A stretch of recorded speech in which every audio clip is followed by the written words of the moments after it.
Ministries doing, and of course, talking about this big event tomorrow.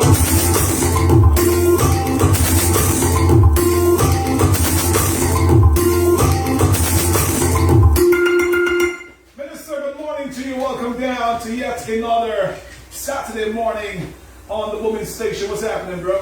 Good morning to everyone. It's good to be here.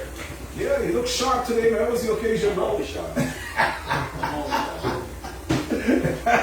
I love the jersey. You can't just come through and now bigger jersey with the bridge of them too, you know? We got some. You know, I'm reluctant to give. You know, I was just about to say, right? I'm reluctant to give anything to HJ.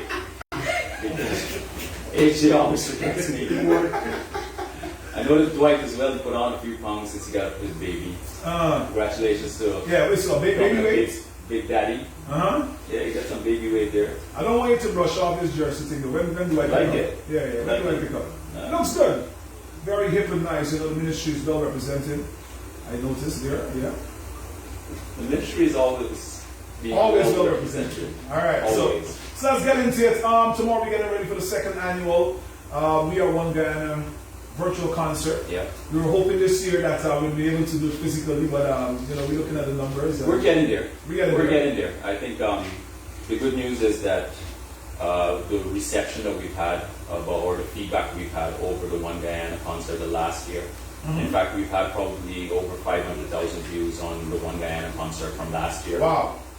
Amazing. Combined. And so successful it was is that it was picked up by Carib Forum, I think was the name of the Caribbean Broadcasting Network, and it was aired across the Caribbean. Nice. So that was how successful it was. And also at the time, when we did it, it was very important for the country to have that and to see that, you know, regardless of the difficult 5-month trauma that we faced, and then, you know, the stuff that happened in Belladrum, and, you know, the kind of turmoil that was happening in conflict during that period of time, that, you know, we can rise above all of that as a people, you know, and that we are one Guyana. It's something that the ministry's been pushing.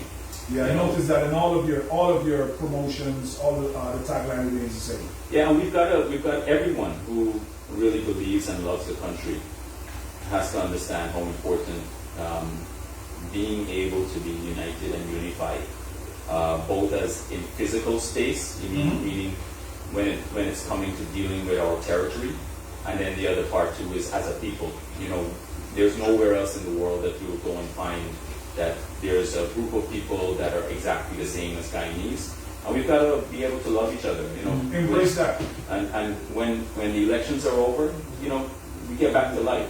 You know, that's something I said a year and 2 months ago. That the election was over, we get back to life, and it's something that I've been pressing on, and the entire government and cabinet have been pressing on throughout the country as we've been doing our community work. Now that I have you here, I must ask you, what else is happening? I noticed that you've been across the country. You would have handed over some equipment for ground enhancement and stuff like that. So maybe you can tell us, share some light on some of those works that you've been doing. Well, it's been an exciting last couple of weeks, but in particular last weekend, we had the sports conference. That's the first time the country has ever had a sports conference. And I did a presentation, so we gathered all of the sports associations in the same room. And we did it in a panel discussion kind of way, in a much more professional kind of setting, as well as perspective and outlook. And it was specifically designed that way. And it was pretty successful. There were a lot of good and positive things coming out of that. I did a presentation also to everyone, which was something that led up to the Sports Academy. The Sports Academy is something that we promised in our manifesto. So I said that it must happen, and that failure is not an option on this, because we can't continue to believe and know that we've got a lot of talent here, especially as it relates to sport, but also culture is something I'm going to talk about in a little bit, and then do nothing about it. We don't have the program that allows us to build talent to that world-class level. And that's what the Sports Academy is about. I met with the National Sports Commission yesterday, and the Director of Sports, and I gave them directions yesterday about what are the next steps for implementation on the sports academy. So all the core sports are going to be receiving letters in the coming week for their schedule of meetings, where they're going to finalize the details relating to the sports academy. Speaking about the sports academy, for persons out there who are listening and maybe be hearing this for the very first time, can you briefly just explain to us what is the sports academy and how does it benefit athletes? So it's very important that people understand that sports academy is not a building.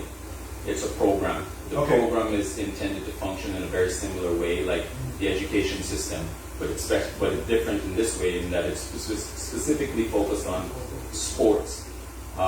It has 3 pillars. One is a nursery, the second is tournaments, and the third is the elite training academy. So those are the 3 pillars. The ministry is made it a condition for anyone who wanted to be a core sport, or any of the sports that wanted to be a core sport, that they would have to implement the sports academy. So this is something that is going to be run through the National Sports Commission, but in collaboration with the sports associations. Now, we also made it a condition as well that not only were they required to have the nursery, but that they would have a female team as well. So a female component of their nursery. So because we want to get more females and girls involved in sport. So the nursery has a target age of anywhere between 12 to 25. But it's really designed with more of the emphasis on the sports association's plan. They give us their program, and we also give them the support for coaches and sports organizers as well as the facilities. That's one of the reasons why we had to limit it at this point up to 12. We want to expand moving forward, but we've got the facilities, almost every single one of them, to be able to carry on, provide the facilities for them to be able to carry on their sport. So we give them the support, the financial support on employment and stuff, for them to be able to have their coaches and sports organizers. And in the tournaments, it's going to function. So this is the second pillar. It's going to function in this way.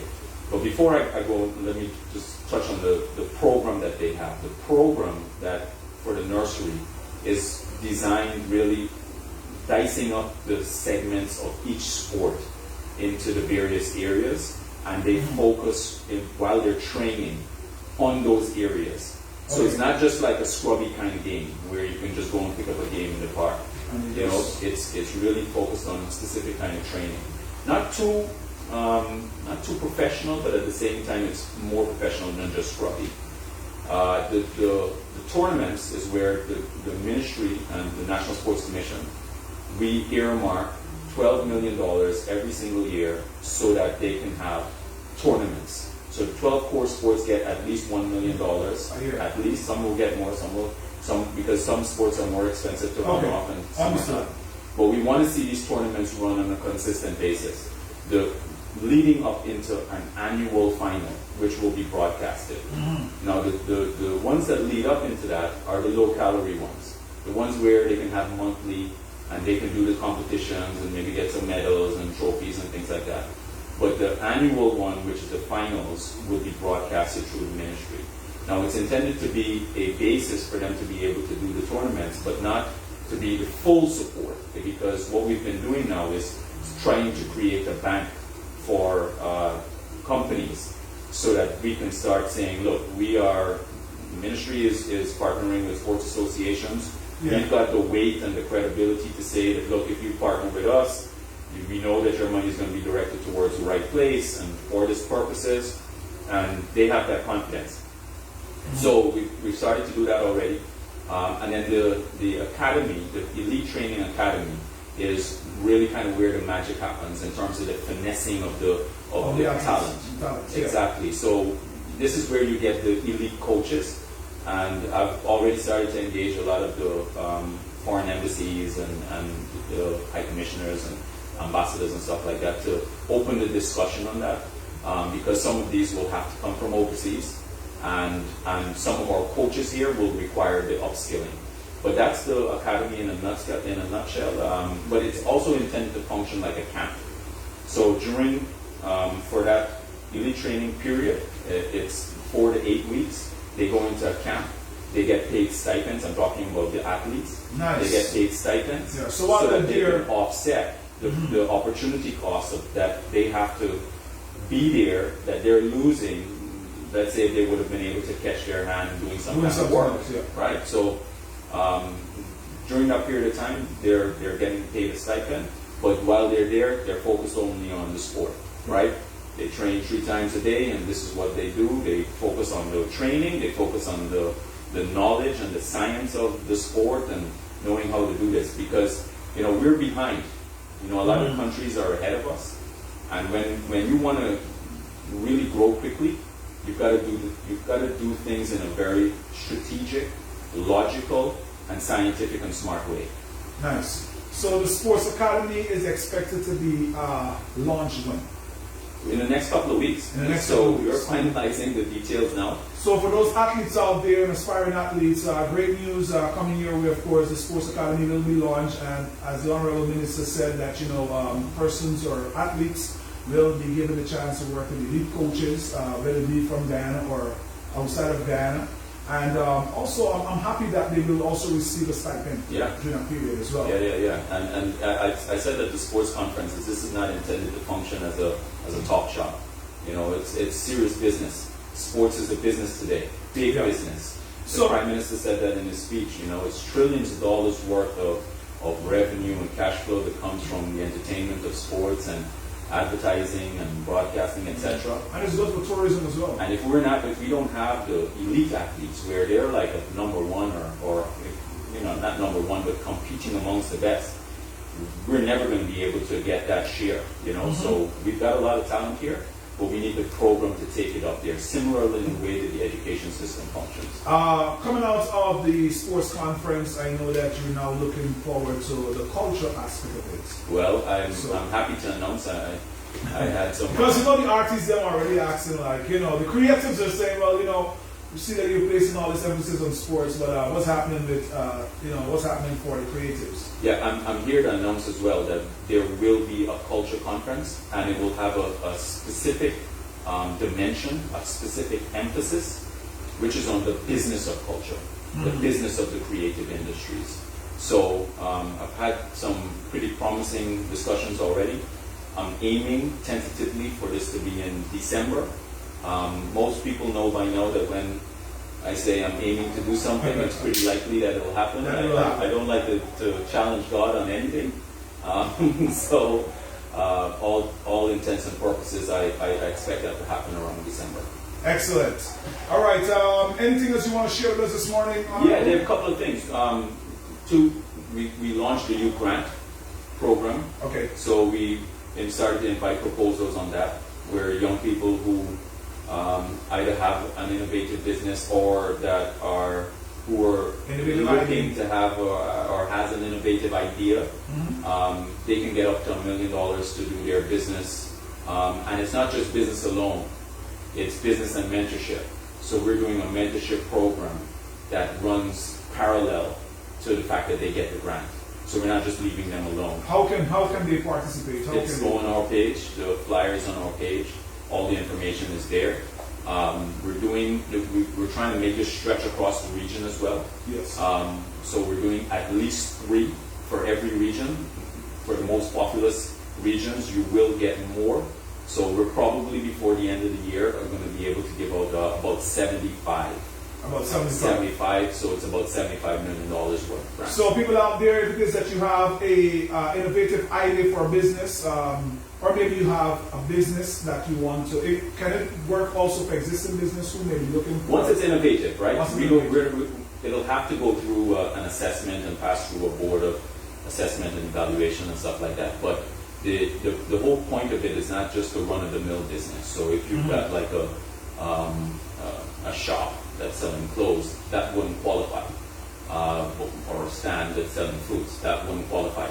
It's got to be innovative. So what we're trying to do is both push entrepreneurship as well as innovation. We think that innovation is the key for us to be able to transform as a country. Understood. And then with everything that's happening in Guyana, you want people to look at all the various industries and stuff like that and see how they can enhance what's happening currently. Absolutely. In fact, there's one that's even connected to the culture industry as well that I'm not going to say too much about, but we've got one of the proposals that I've seen that looks pretty exciting. Nice, nice. So people, get your proposals together, head out to the Ministry of Culture and Sport Facebook page, download the, you have the flyer there so that you guys can see exactly what is the process and get your applications in as you get ready for that. And then last week as well, we launched our volunteer apprenticeship community support program.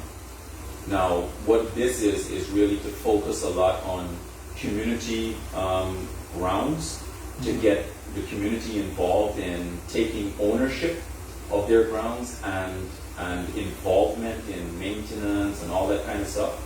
So when we bought those lawnmowers, those driving lawnmowers and brush cutters and stuff, it was for us to be able to empower communities because we really unlocked something over the last year or so when we really started to pay attention to the community centers and grounds. And the community is something that has been very important to the president. When you listen to the speech that any speech that he makes, he always talks about communities, he always talks about families. And because of that, and because of what we saw in terms of the neglect for community grounds over the last 5 years and the decrepitude that we found in those community grounds, I had to spend quite a bit of money to start to repair that. All those works are ongoing. For the 25 grounds, we're spending $10 million on each one of those 25 grounds, so $250 million in total. And almost all of the works are either complete or heading towards the stage of completion. It's a long procurement process and design and stuff like that. A lot of energy I had to put towards making sure that that moves quickly. But I'm glad to say that a lot of it is moving in the right direction. There's one that's really special over in Cornelia, Ida. That's where you visited last week? A couple of weeks ago. A couple of weeks ago, yeah. Where the bush was as high as this building. Mm-hmm. And now they've started we're creating a mini park there, a mini version of the national park there. So they're starting to lay the walkway and 8 feet asphalt all the way around and put in benches and lights and plant trees. It's going to be really exciting. But the program is really designed to get the community involved in their community center and to really know that this belongs to them and let them make use of it. As well. So we started that in Enterprise last weekend on Sunday. Today we're in Agricola. So after I leave here, I'm heading over to Agricola because our program is there.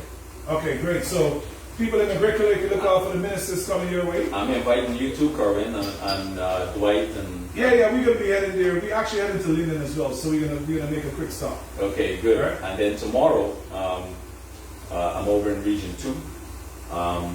When we were over there for our cabinet outreach, there was quite a bit of observation and requests for some additional work in relation to grounds and so. Mm-hmm. So the president and the cabinet has asked me to go over there to get an assessment. So I'll be there in Region 2 tomorrow. So it's a nice restful weekend. But I'm looking forward to the concert tomorrow. Yeah. This is something that the ministry is now taking ownership of. And we intend to keep it as an annual thing. As an annual thing. And I've got big dreams on this one, which is I think that this concert can become a regional attraction, just like the sports conference, which I believe will become a regional, international kind of sports conference. And similarly with the culture conference, which will happen more than likely sometime in December. There will be an international element of it where we'll be inviting some international experts to talk about the business of culture. And out of that, I expect that we'll be able to do much more of the training and workshops kind of programs to help move the culture industry in a much more business-oriented way. Because we want to see that we've got a lot of talent. We want them to make money out of their talent. Absolutely. We'll be able to monetize their talent. Yeah. We're going to talk about that on a different day.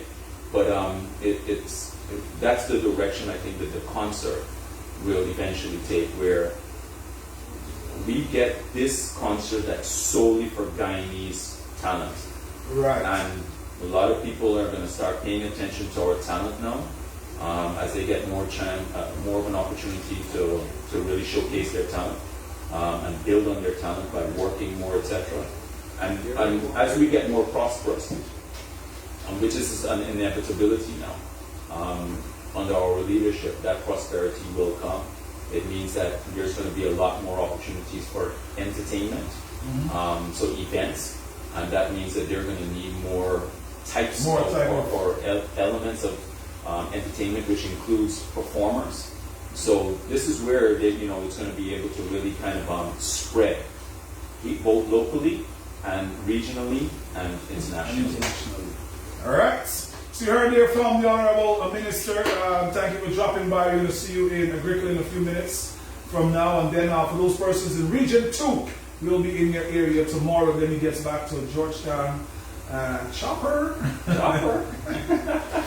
For the concert. Minister, thank you for dropping by and giving us all the updates that we needed. All right, later. One.